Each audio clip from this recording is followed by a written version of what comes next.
Good evening, visitors. Welcome to the Australian War Memorial's last post ceremony. My name is Craig Burrell, and joining us today from the Royal Australian Army Ordnance Corps is Sergeant Darren Thornbury. We are honoured to acknowledge Major General Matthew Hall, Director, Defence Intelligence Organisation, Australia; Lieutenant General Robert Ashley Jr., Director, Defence Intelligence Agency, United States of America; Major General Jeffrey Cruz, Director, Defence Intelligence Pacific Command, United States of America; Vice Admiral Umio Otsuka, Director General, Defence Intelligence Japan; Lieutenant General Kim Young-hwan, Director of Korea Defence Intelligence, and the accompanying delegation. We welcome the veterans who have served, those that are still serving, and the families that support them. We acknowledge the members of RSL and Services Clubs Association, RSL Victoria, and RSL Queensland, who are watching this broadcast of the ceremony across Australia. During the ceremony, wreaths will be laid at the base of the Pool of Reflection by visitors and students on behalf of the following schools. From New South Wales, Neggs Junior School, Armidale; and from Victoria, Aspendale Gardens Primary School and North Melbourne Primary School. Please stand and join in singing the National Anthem.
Children, please sit.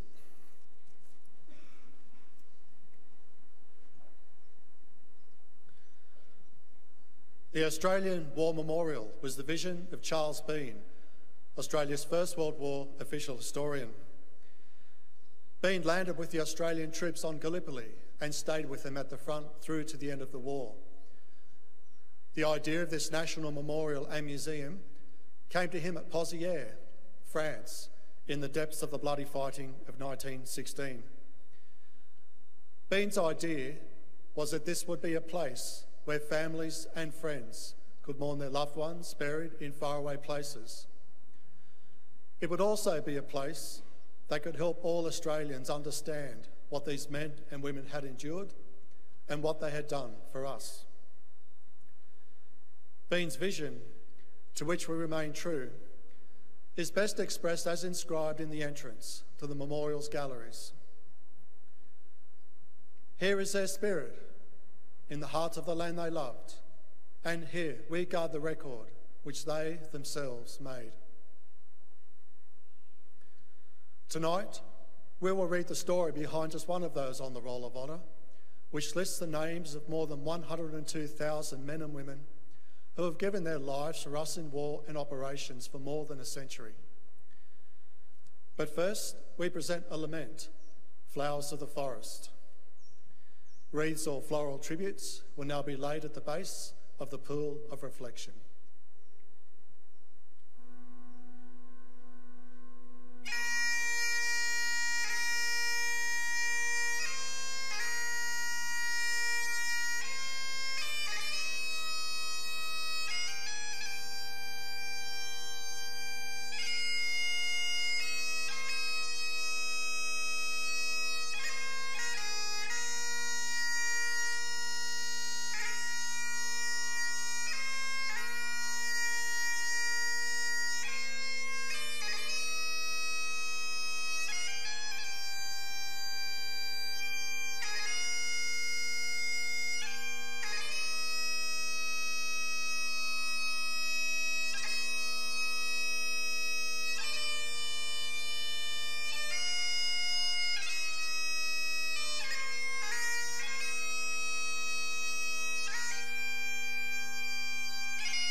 Today we remember and pay tribute to Lance Corporal Liscombe Reginald Emanuel Spiller.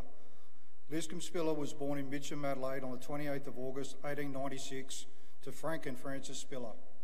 The young Spiller grew up in Glenelg and attended Carey College and later the Collegiate School of St. Peter. After leaving school, he worked briefly on a farm before returning to the city to work as a clerk. During this time, he served with the 78th Infantry Adelaide Rifles. Following the outbreak of the First World War, Spiller enlisted with consent of his parents at Keswick on the 30th of January 1915. At the end of his training in March, he was allotted to the newly raised 27th Battalion and on arrival was posted at Alpha Company.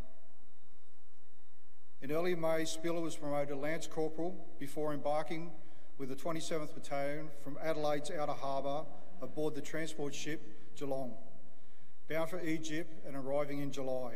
The battalion spent several months training in harsh desert conditions. In early September, the battalion left Egypt for service on Gallipoli. Spiller and his comrades came ashore on the 12th of September and spent most of the following months occupying positions on Cheshire Ridge. In mid-December, 3 months after arriving on the peninsula, the 27th Battalion was withdrawn from Gallipoli as part of the evacuation. Returning to Egypt, the AIF went through a period of reorganisation and expansion in preparation for joining the fighting on the Western Front. The 27th Battalion sailed for France in March and was sent to the nursery sector near Aimtiar, a relative quieter sector on the front line where new troops were introduced to the war on the Western Front. On the night of the 28th to the 29th of June, the 27th Battalion, then in the front line of Mézines in Belgium, conducted a trench raid against German positions at Ontario Farm. During the raid, 15 Germans were killed and 4 were taken prisoner. The Australians suffered 4 wounded and 1 man killed, Lance Corporal Spiller. His comrades carried his bodies back to the Australian lines where he was laid to rest in La Ploudouve Farm Cemetery. Liscombe Spiller was 19 years old. His name is listed on the honour roll on my right among 62,000 Australians who died while serving the First World War. His photograph is displayed today beside the pool of reflection. This is one of the many stories of service and sacrifice told here at the Australian War Memorial. We now remember Lance Corporal Liscombe Reginald Emanuel Spiller, who gave his life for us, for our freedoms, in the hope of a better world.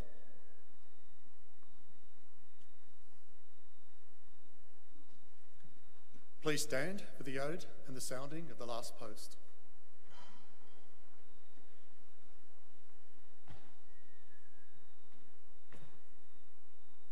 They shall grow not old as we are left to grow old.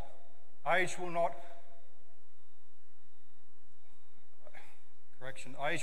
diminish them,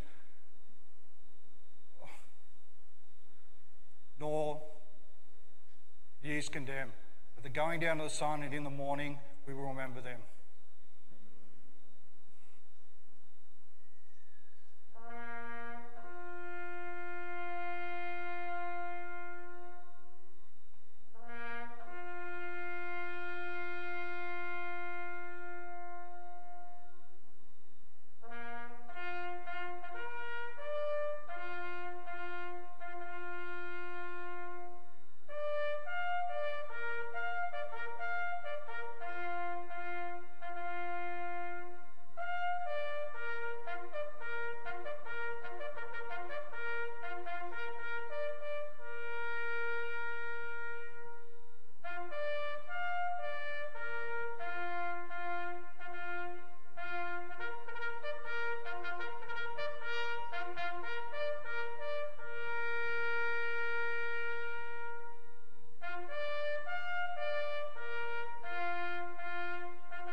lest we forget.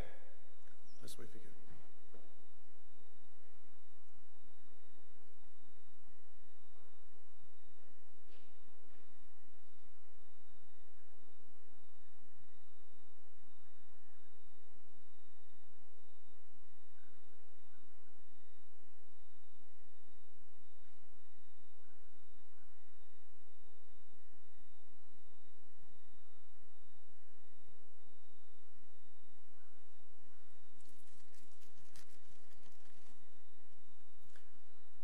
We leave this evening with the words of the memorial's founder, Charles Bean.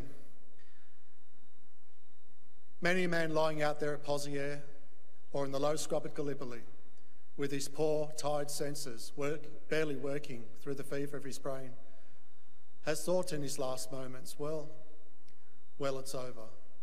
But in Australia, they will be proud of this. Ladies and gentlemen, girls and boys, that concludes the last post ceremony. Thank you for visiting the Australian War Memorial and good evening.